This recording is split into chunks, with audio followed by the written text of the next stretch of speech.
Hey everyone, welcome to another video. My name's Stephen. If you're new to this channel, these videos are all about digging deeper on the cost of ownership. In today's video, I am going to go through how I would order another Porsche 992 Carrera 2 if I was to part with my current car and order another one. Now, I have previously looked at this after 6 months of ownership. Now that I've had the chance to drive the car for the full 12 months through 4 different seasons, I've really come to a conclusion about how I would reorder the car if I was to replace my current vehicle. So for anybody that watched that previous video, you will know that I optioned the car in the Miami blue that has now unfortunately been removed from the range, and I will have to start with a new color choice. Now, unfortunately, it would seem that the shark blue on the GT3 is not rippled down in the configurator to the other 992 models, and I don't know if it will do. If it did, that would be my choice, but at the moment it is not. So I was to go in and order another car today to replace mine. We are starting from scratch and it is going to be a tough choice. Now, I think the 992 looks exceptional in quite a few different colors. Some of them aren't my taste, but I've really narrowed it down to 4. Unfortunately, those 4 still include the black that I own my car in now. I wouldn't reorder it again in black, so what are my other choices? Well, I've narrowed it down to either the racing yellow, the gentian blue, or the carmine red. Now, the racing yellow is a free color. That's another free option like my black that I went with. The gentian blue is a metallic option at £876 extra, and the carmine red is a special color that comes in at £1,919. If I was going to order another car, the next car I would order would likely be the one I would keep for quite a long time. So I think I've got to pick the color I really want out of these 4, and basically I'm going to go with carmine red. I think it looks beautiful in that color. It's really grown on me since I knew that I couldn't reorder the Miami blue. So I think that is the route that I would take. Unfortunately, it is the most expensive one out of the 4. Outside of that, the next thing that really is an aesthetic visual thing on the cars is the wheels. Now, I previously went with the exclusive classic in the last video because I really like that 5-spoke design and I think it suited the Miami blue very well. Unfortunately, again, different colors suit different wheels, I think, in my opinion. So I've put both wheels on the car. I've put them with the exclusive ones on first so you can see what that looks like. Here is the other option I would go with, which is the classic version, which again I will upgrade with the color centers. It's a choice between the two. I think the carmine red looks better with the classic version, so that is the one that I would pick. Unfortunately, again, they are more expensive than the standard S wheels. So after color and wheels, basically we're looking at the interior colors. Now, I went with a split black and red with the black because I wanted to try and give it a little bit of personality and I didn't want to just make the car all black. I wouldn't go with split leather with the red, and I think I probably just wouldn't go split leather again. Now, the black and red, I don't think the red shows up a lot of marks. If I have put any dirty marks on it, I can't see it yet. It probably does need a clean and I need to get around to doing that. But if I went split in any other shades, I'm going to end up with a lighter seat color and a lighter lower dash. And personally, for what I use the car for every single day, and I do go to work with it, and I don't always have the cleanest feet when I get back in my car, things like that, I'm loath to go with a lighter split color. And I think on this car, I have decided I would just go all black like I had on my 718 Cayman, and possibly just go with the contrasting crayon stitching, just because I think it looks better with the red. I also think it's more practical from a daily basis for what I use the car for, and basically doesn't add any extra cost to the car. So I think that's a good choice, and I think it looks quite good. Now, when I optioned the car with the Miami blue, I added on the sports design package. Now, that was because at the time I felt that really I didn't like the number plate on the rear being at the bottom. I think I'd rather have it in the middle, and the only way to get that rear bumper is to take the full sports design package. You can't just get the front as a sports if you want to upgrade, but it doesn't seem to let you do just the rear on its own, so you have to pay for the full thing.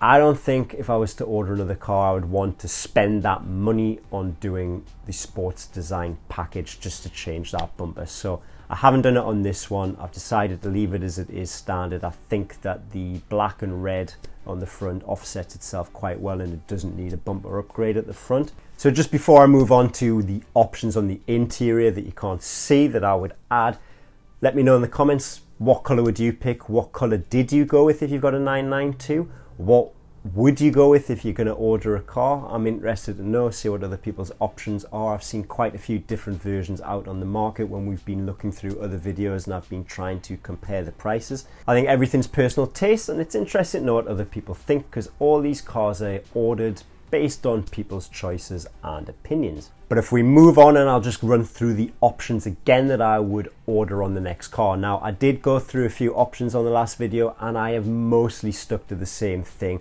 I'd still add on folding mirrors. I have used them all the time. I would still also add the dimming interior and exterior mirrors. It was something I forgot to add. I wish I'd added it on. With the car being as low as it is, as I've explained previously, once you start to get into the darker nights, especially in the UK where I am, and you end up with SUVs, Range Rovers, things of that size behind you, their headlights are extremely bright and they are at your eye level.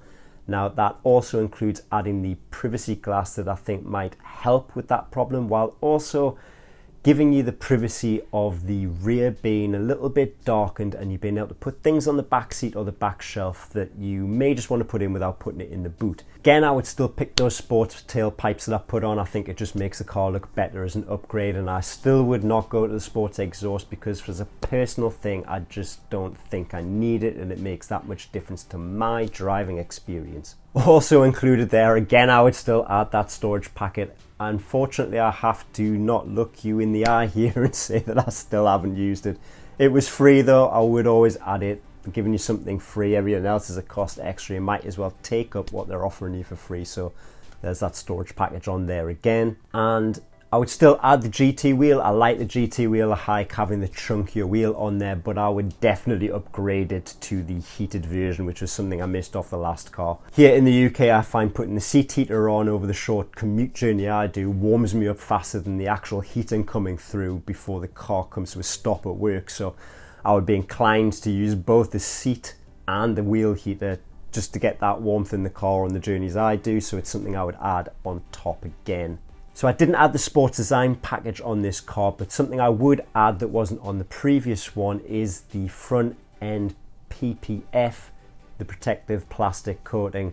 I will get that on the next car because I'm going to keep it. I think I prefer to protect the front end that way. I've only got the ceramic coat on mine. I don't have any protection there. I've been very lucky with stone chipping so far, as you will have seen in the last video, but I think long term, if I'm going to keep the next car, I would add that protection straight from the factory. So all that run through the total is here on the list with all the options that you can see that I added, so you can see what they all cost each, and the total at the bottom of that is 89,686.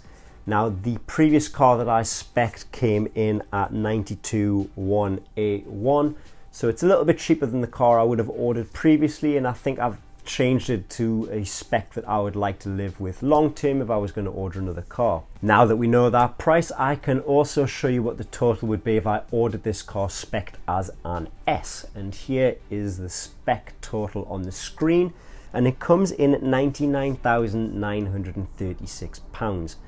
So we're £10,000 higher than how I would spec mine if I just did it as a C2. The reason for that is everything that I added onto the C2 is actually still a cost extra on the S. The one thing about that price when you upgrade to the S is it does come with the S wheels standard on that car, which is 2021. So any of the wheel changes you make are a little bit cheaper, but they still cost extra. So there's nothing as part of those options that are added into the price that make it any cheaper, so we're still looking at £10,000 more. So the question is really, would I order this car and change my car that I have now? Well, the possibility of doing it would probably come, I think, at the 2-year point of my 3-year finance deal. At the moment, my car is holding up on the second-hand market. Every month that it still holds up on the second-hand market, I'm paying a little bit more of the finance down, and I will end up with more equity when it comes to the 2-year point in 12 months' time. I would have to order the car before then, so I really need to take a look at this in about 6 months' time and see what I'm going to do, whether I'm going to change my car, keep my car, or maybe look and move on to something different that will be a new experience for me. Time will tell. I'll cover it in the future videos as and when it happens. Thank you for watching this video. If you're enjoying the channel, please don't forget to subscribe, and I will see you in the next video.